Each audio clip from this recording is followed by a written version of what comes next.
Hi there, welcome to my journey with weight loss and Weight Watchers Freestyle. I'm just checking in for this week, and yay, it's my period week again. Aren't we excited? TMI.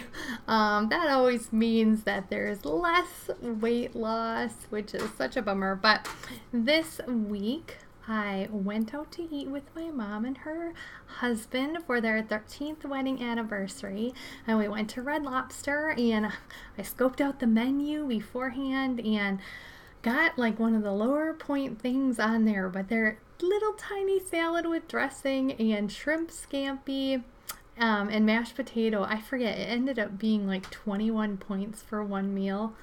Crazy.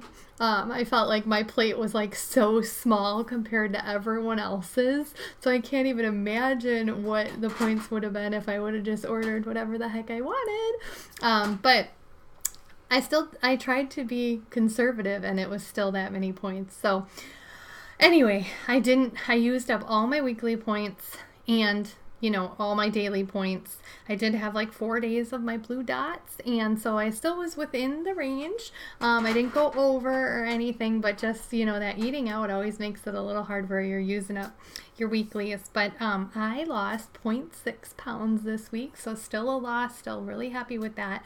And that's 22.4 pounds total. And I just realized that I haven't done a picture in a while, so I'm not going to do it in this video, but I promise next week I will take a picture so you guys can see. I know I did it somewhere around, I don't even know, week 8 or 9 or somewhere. I did a before and after side by side, and I will try and do one for next week's video and add it in there, because I know you're just seeing my face and a lot of times you don't see a lot of change in that.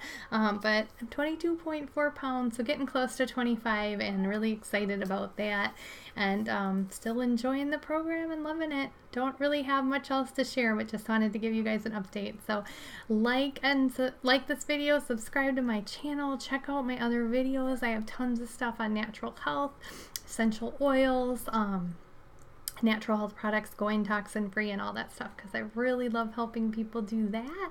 And if you're on a weight loss journey anyway, just taking your health to the next level and getting toxins out and going natural is amazing. So all right guys, bye.